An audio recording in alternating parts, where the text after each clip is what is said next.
আজকে আপনাদেরকে দেখাবো রোহিঙ্গা ক্যাম্পের ভিতরটা আসলে কীরকম। চলেন তাহলে দেখা যাক। ভিডিওটা আসলে সকালবেলা অফিসে যাওয়ার সময় করা, এই কারণে পথে অনেকেই দেখতে পাচ্ছেন যারা আমার মতো অফিসে যাচ্ছে। আর আরও যাদেরকে দেখতে পাচ্ছেন যেরকম বাচ্চা কাচ্চা আরও অনেকে, এরা কিন্তু সবাই রোহিঙ্গা।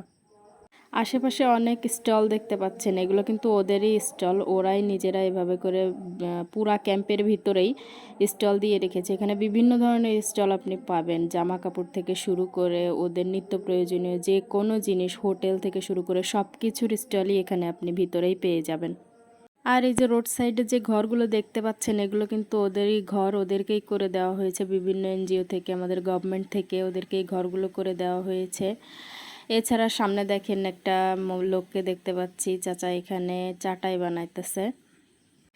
ঘরগুলোর ডেকোরেশনগুলো একটু দেখেন কীরকমভাবে ওদের ঘরগুলো আসলে করা হয়। সবগুলো ঘরই এরকমভাবে চাটাই দিয়ে করা হয়, এভাবে করে ছোট ছোট আর অনেক বেশি ঘন ঘন করে এভাবে করে করা। দেখেন এর ভিতরে খুব ছোট্ট করে গলি দেওয়া আছে, মাঝখানে গলি আর দুই পাশ দিয়ে ঘর, এভাবে করে খুবই ঘনবসতি ওদের ওখানে।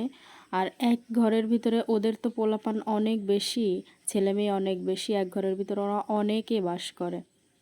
আর ওদের যে টি স্টলগুলো বা বিভিন্ন স্টলগুলো দেখতে পাচ্ছেন, এগুলোতে কিন্তু বাইরের তুলনায় দাম কিছুটা কম রাখে ওরা। ওদের অর্থাৎ বাইরে আপনি যে পণ্যগুলো যেই দামে কিনবেন, ওদের ওখানে কিনতে গেলে কিছুটা কমে পাবেন এগুলো। দেখেন কি পরিমাণ নোংরা, ওরা আসলে জাতি হিসেবে খুবই নোংরা একটা জাতি। এদিক দিয়ে একটা গলি চলে গেছে, এদিক দিয়ে আরও ক্যাম্পের ভিতরে আরও অনেক দূরে যেতে চাইলে আপনি যেতে পারবেন। সামনে দেখা যাচ্ছে। আজকের ভিডিওটা তাহলে এ পর্যন্তই।